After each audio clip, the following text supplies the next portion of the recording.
Good morning, everybody. Today, I would like to talk about good friends versus toxic friends. And the reason I'm doing this video today is I've reached a point in my life where I'm in my mid to late 30s, where a lot of situations that I've gone through have kind of helped me realize the people that are in my life and what they mean to me. And this won't be a video about me. This will be a video about what it actually means to be friends. But this kind of correlates to what I'm going through, so I'm sharing this with you guys so you guys can have an understanding. I'm talking about the toxic side of friendships first, and then on a more positive note. Okay, so it's one thing I'm going to tell you. It's okay to remove people from your life that you feel are unhealthy, that you feel are toxic. And what I mean by toxic is a friend who calls you up only when they want something. Because we all have that with a friend. They'll tell you things like, hey, how's your family doing? Stuff like that. And to lower your guard, to make you feel more at ease. And then they'll finally get to the question that they want. But they don't really care about any of that. They don't. Or you'll have that friend who will block you after a simple argument on social media or not talk to you. And be willing to hear you when you call them out on what they're doing. If you have friends that will talk, or you're talking to, and they do something that's kind of like, hey, you do something shady, and you say, hey, like that's not okay, or really, you need to you gotta stop doing this. This isn't working. And you're watching them, and you see how they're acting like they don't care. They're not acknowledging it. They're not part of your life. So we all have those people in life. We have people like that who do that. We called them out on stuff, and they tend to do that. Be careful. Another type of friendship is someone who isn't supportive of you, isn't rooting for you. They're basically using you for time. You know, they come into your life, they play a game, play like a long game, and then they kind of just like, when they get bored, they ditch you and go on to somebody else. We've had those friends too, and they don't care about what happens to you. They don't care about if something negative, even if something's bad going on, you reach out to them and they're like, yeah, that's cool. That's not someone you want in your life, you know. Now, I'm not saying that, you can have an argument with someone and, and have them be still in your life, and maybe limit your access to them, because sometimes removing people completely may not be viable, but limiting your access to people is actually okay. Like you don't talk to them all the time. You don't associate with them every day. And there's a flip side to that, which I will get to on a more positive side too. So, yeah, that'll be later on in the video.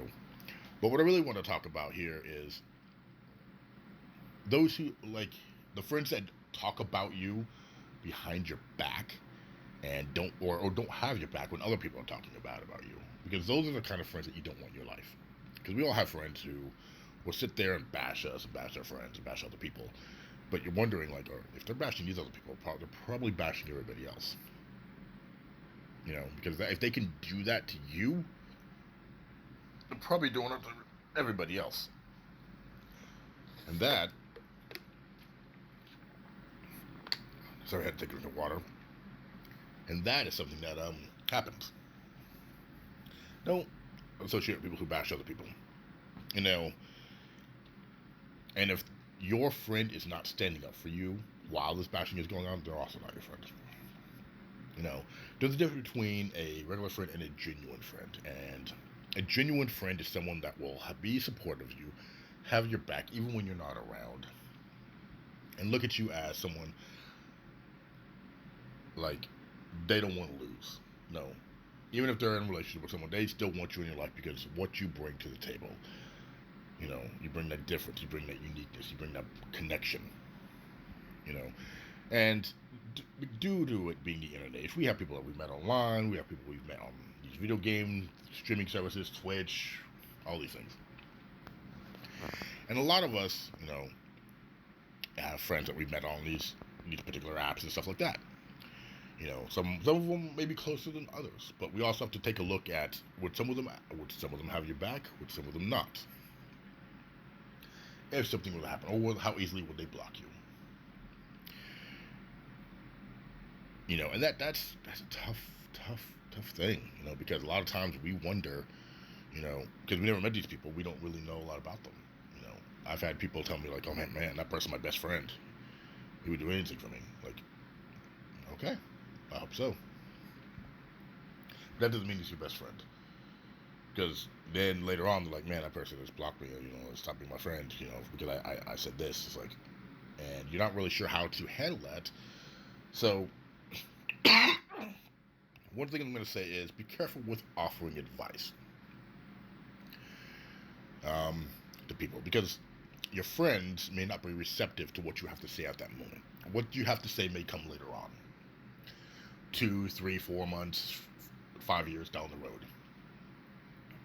I'm building it up because I want people to actually think. Because a lot of times when you have people come back in your life like, man, I remember what you told me like 5 years ago or 10 years ago, like that really set with me right now. Because they went through something that actually made that situation, made what you said make sense. And there's a lot of situations that happen like that, and that's, and those, it doesn't mean that you have to have friends in your life who stick around. Look, I've had a friend who I was working with, and we had a situation where, he did something and I had to say something.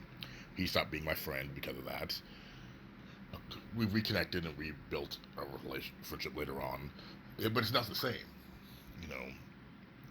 And we had been friends for years. We had been friends since high school, even slightly before that. So we had almost a good 15-year friendship. But for something like that to break us apart shows that sometimes time isn't a factor. But also you have to look at other people's maturity level as well. Someone may, just because you have friends in your life, they may not be on the same maturity level as you and may not be able to understand situations or reasons why you do the things you do. And that comes down to maturity a lot of times. So you could have a friend who's like you adore and think it's great, but they may not be on the same maturity level as you, and you may do something that may just like completely alienate them, make them feel like they can't trust you.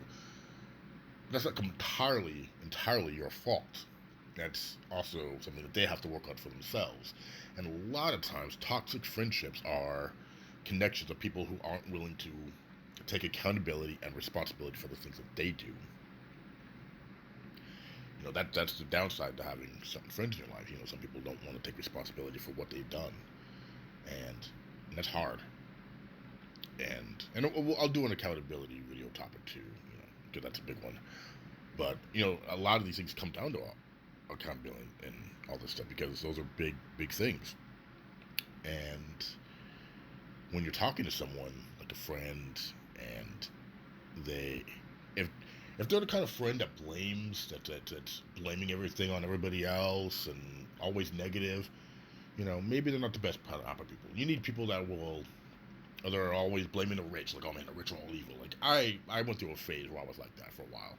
I thought the rich was all evil, and I've grown up a little bit and matured, and I've hung out with some people who actually have some money, and been around people who have some money, and a lot of rich people don't hang around a lot of people who don't have a certain level, because there's a lot of that envy there. There's a lot of like that. They don't have a lot of friends who are in the same class. It's not because they think they're better. It's because they're concerned with the envy that the other person feels. So they tend to only hang out with people of their status, and then there's nothing wrong with that. So, and I've talked to people in that life and that in the work, because that's very true.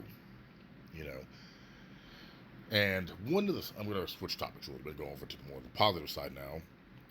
One of the things about a genuine friend is someone who is willing to support you when you're kind of down your dumps, and not like ask for anything in return. Like, hey, like you. And I'm not talking about financial support. I'm not talking about money, but I'm talking about helping you get back on your feet. Maybe bringing over some extra food. Giving you a plate of food so you can eat. If you water gets turned off or something happens, and they go, come over, take a shower, use the restroom. Things like that. Those are friends. You're not taking advantage of it. You're just like, if you need to do that, just ask. um, or a friend who like you got this new job and they're like, oh man, I'm very proud of you. You know, like, oh man, I'm so, you know, like, and you had the ability. They're rooting for you, and they also want you to be the best version of yourself that you can be. You know, they stick around even when you're going through a dark time. They don't get scared. They don't run away. They pull you aside like, hey, you know, like they try to talk to you like, hey, you know, I know you're going through this and I know you need help. What can I do? You know, they're very supportive of your life, and you're very supportive of their life, and you may not talk every day, you may not see each other every day, you may not even converse. Maybe you converse like once or twice a month, and that's still a friendship because they're in that once or twice a month conversation. You guys are just like hammering it out, having a 45-minute conversation about stuff. That's cool.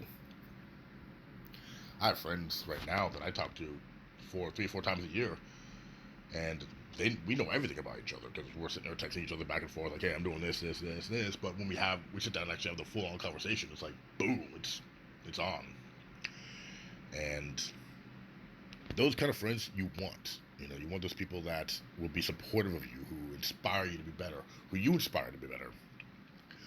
Because at the end of the day, they're the ones that will make you feel like somebody of value. And you know, that's a good friend. That's a good genuine friend. You know, there's a lot of people like I have probably 5 or 6 real genuine friends. People that I know I could go to if I needed support. You know, who support me. You know, and not including family. You know, families makes it a little higher, but actual friends. About 5 or 6 of them. Um, and that's good. It's good that you have those people in your life because having that level of friendship is a good thing. So,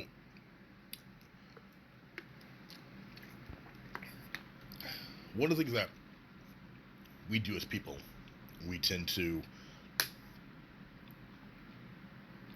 it's very hard for us to separate that, the good friends and toxic friends. We don't always want to remove the people that are bad from us from our lives because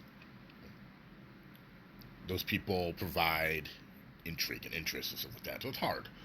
You know, I've started to realize like, oh man, this person's really bad for me, and I'm starting to remove a lot of people from my life. You know, and because I've had to, I've been doing a lot of self-care, a lot of self-work, and when you start doing that, you start realizing the people that are actually of value, and that's something that I've done for myself. I've done a lot of self-care and self-value. So, and that's also why I wanted to do this discussion, is because when you do that, those people, you start to see the people in your life, and you're like, hey, you know, like this person actually isn't really good for me. There's something wrong here, and you're not taking advice from other people. You're not using that. This is your own this is you realizing this. It's not like, oh man, because I've had friends who come back and tell me like, oh man, that person's really bad for you after I moved them from my life. They don't do it right away. They'll wait a couple weeks, wait a couple months, like, yeah, that person really helps for you.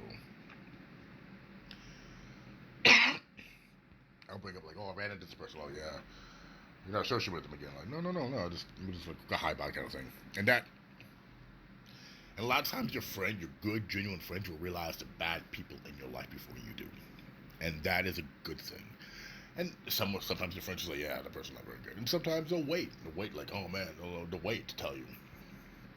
I had a situation with family who told me the other day, a couple weeks ago, where I was dating this girl, and they're like, man, this person's really, really bad. And like, don't ever get back with her, we'll kick your butt, kind of thing.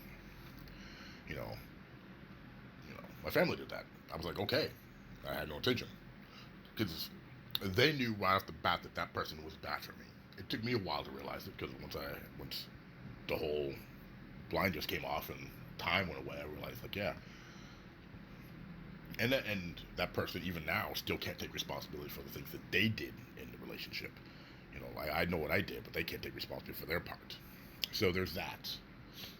You know, if you have friends who can't take responsibility for what they've done in your relationship, or if they cause fights or arguments and they're blaming everything on you, it's one-sided, it's okay to remove them, because that is not a healthy person. You know, be people who are willing to have accountability for their actions. Like, hey man, you know, like, I'm sorry I said this, I wasn't thinking, you know. And that also means like making sure that you are accountable and you are working on yourself. Like you have an argument with one of your friends and you guys have a disagreement. Think about why you're having that disagreement. Why did that bother you so much about what they said? And what you said to them? Why did it bother them so much? Think about that on a personal level. So when you come back to kind of rehash it or talk about it, if you guys can, that it's actually helpful. It's not just like more blame game. It's like, hey, like I wasn't thinking, I wasn't thinking about the situation. I took it personally, and that was my fault. It's okay to take accountability for your actions. And this era we live in is very hard, but that is what it means to be a good friend: is being accountable for your actions, being supportive, inspiring the person in your life, and the people in your lives, and just being there. If they need someone to talk to, yeah, you don't even have to give advice. Just someone that they know, oh man, he'll listen. That is a good friend. Someone who is willing to listen and not judge, not cast stones, or they may have their own opinion, but they keep them to themselves. And then after you figured out, they may like, hey, they may come back later on like, yeah, like I had this and this is just what I want to say, and then that's okay too. Sometimes we want those friends who are always honest with us, who tell us like, oh man. Sometimes we don't. Sometimes it's good to have the friend that just kind of sits there and listens. So it's good to have a little bit of mix in both, because sometimes you just want that person just to listen. You don't want them to offer anything, and sometimes you want that person just to kind of like tell me how it is, and that is a good thing too. So it's good to have a little bit of mix of both, so that you have that balance. If you have every friend who's telling you, well, this is how it should be, you might want to be careful. But if you have one or two friends who do that, you're okay. If you have one or two friends who just listen, who don't offer any support or advice, be careful with that too. Have that balance, make sure your connections are good and genuine. And it's not just on their side, but on your side too, that you're showing the same kind of connection and friendship to them. Like you're not talking bad about them behind their back. You're not putting them down. You're standing up for them when someone else is talking bad about them. Because it has to be double-sided. If it's not going to be a friendship. So, and that's all I really wanted to say about this today. Thank you for listening. Have a good day. Hope this was informative. I hope I can do this again sometime.